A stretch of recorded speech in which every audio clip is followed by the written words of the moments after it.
Hello friends, Radhe Radhe.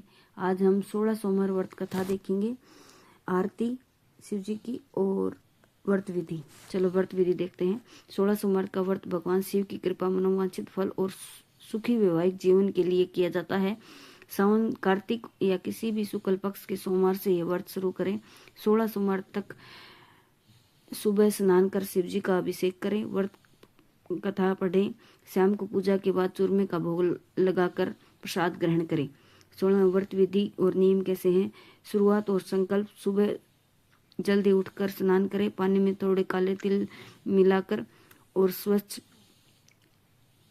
सफेद या हल्के रंग के वस्त्र पहने। भगवान शिव के सामने जल, अक्षत और फूल लेकर 16 सोमवार व्रत का संकल्प लें।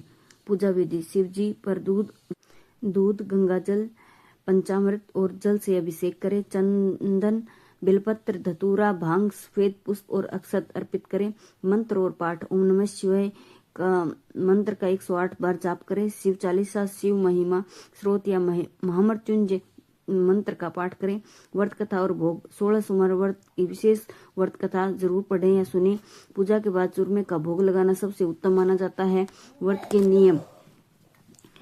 दिन भर उपवास रखें। शाम को दोबारा पूजा करके एक ही समय चूरमे का प्रसाद ग्रहण करें। प्रसाद को परिवार के साथ बांटें और खुद भी खाएं, लेकिन पूजा के स्थान से बिना उठे ही यह प्रसाद खाना बेहतर होता है। उद्यापन। 17वें सोमवार या 16 सोमवार पूरे होने के बाद उद्यापन करें। इसमें विधिवत पूजा, हवन और गरीबों को भोजन का दान करें।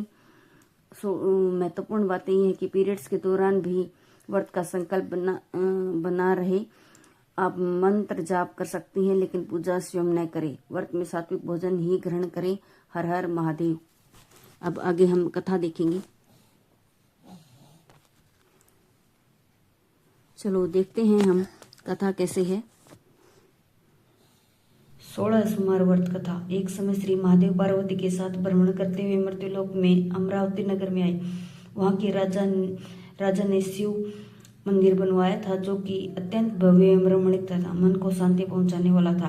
भ्रमण करते समय शिव पार्वती भी वहां ठहर गए। पार्वती जी ने कहा, हे नाथ, आओ आज इसी स्थान पर चौसरपा से खेलें। खेल आरंभ हुआ। शिव जी कहने लगे, मैं जीतूंगा। इस प्रकार उनकी आपस में वार्तालाप होने लगी। उस समय पुजारी जी पूजा करने आए। पार्वती जी ने पूछा, पुजारी जी बताइए, जीत किसकी होगी। पुजारी बोला, इस खेल में महादेव के समान कोई दूसरा पारंगत नहीं हो सकता, इसीलिए महादेव ही यह बाजी जीतेंगे। परंतु हुआ उल्टा जीत पार्वती जी की हुई। अतः पार्वती जी ने पुजारी को कोढ़ी होने का श्राप दिया और तूने मिथ्या भाषण किया है। अब तो पुजारी जी कोढ़ी हो गए। शिव पार्वती वापस लौट चले गए। कुछ समय पश्चात अप्सराएं पूजा करने आई। अप्सराओं ने पुजारी के कोढ़ी होने के कारण पूछा। पुजारी ने सब बातें बता दी। अप्सराएं कहने लगी, पुजारी जी आप 16 सोमवार को व्रत करें और शिव जी प्रसन्न होकर आपका कष्ट दूर करेंगे। पुजारी ने अप्सराओं से व्रत की विधि पूछी। अप्सराओं ने व्रत करने और व्रत के उद्यापन करने की संपूर्ण विधि बता दी। पुजारी ने विधि पूर्वक श्रद्धा भाव से व्रत आरंभ किया और अंत में व्रत का उद्यापन भी किया। व्रत के प्रभाव से पुजारी जी रोग मुक्त हो गए। कुछ दिनों बाद शंकर पार्वती पुनः उस मंदिर आए और पुजारी को रोग मुक्त देख पार्वती ने पूछा, मेरे दिए हुए श्राप से मुक्ति पाने के लिए तुमने कौन सा उपाय किया। पुजारी जी ने कहा, हे माता, अप्सराओं द्वारा बताए गए 16 सोमवार व्रत करने से यह कष्ट दूर हुआ है।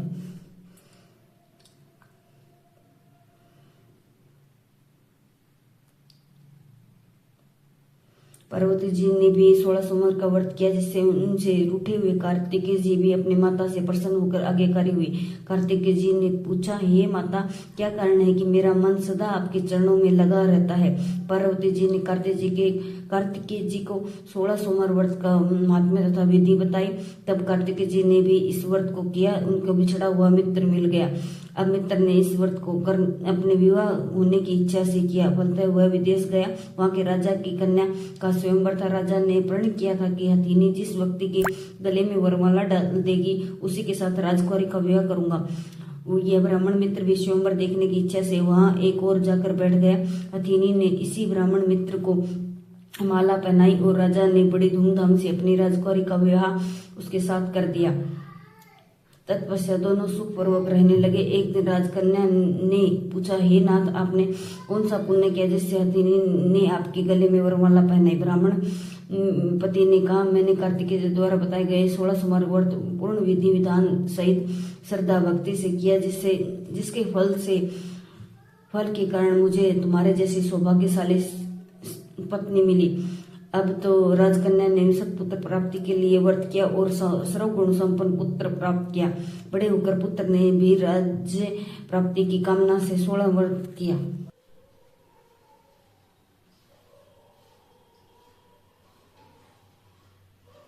राजा के देवलोक होने पर इसी ब्राह्मण कुमार को राजगद्दी मिली, फिर भी वह इस व्रत को करता रहा। एक दिन उसने अपनी पत्नी से पूजा सामग्री शिवालय ले चलने को कहा, परंतु उसने पूजा सामग्री अपने दासियों द्वारा भिजवा दी।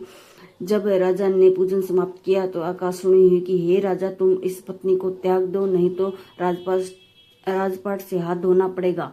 प्रभु की आज्ञा मानकर उसने अपनी पत्नी को महल से निकाल दिया। तब वह अपने भाग्य को कोसती हुई एक बुढ़िया के पास गई और अपना दुखड़ा सुनाया तथा बुढ़िया को बताया, मैं पूजन सामग्री राजा के कहे अनुसार शिवालय नहीं ले गई तो राजा ने मुझे निकाल दिया। बुढ़िया ने कहा, तुझे मेरा काम करना पड़ेगा। उसने स्वीकार कर लिया।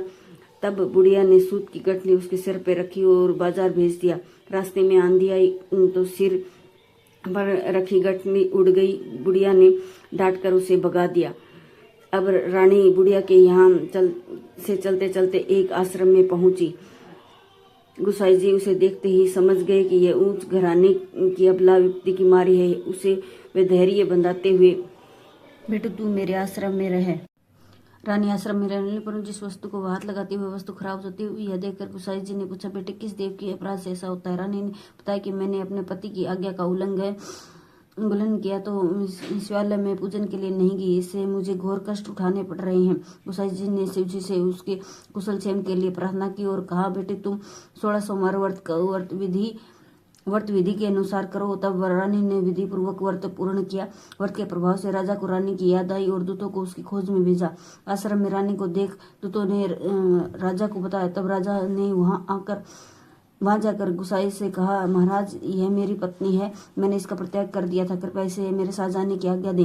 शिव जी की कृपा से प्रतिवर्ष 16 सोमवार व्रत करते हुए वे आनंद से रहने लगे और अंत में शिवलोक को प्राप्त हुए। कथा के बाद आरती करें और आपको वीडियो कैसी लगी जरूर बताना, लाइक करना, शेयर करना, सब्सक्राइब करना। Thank you for watching.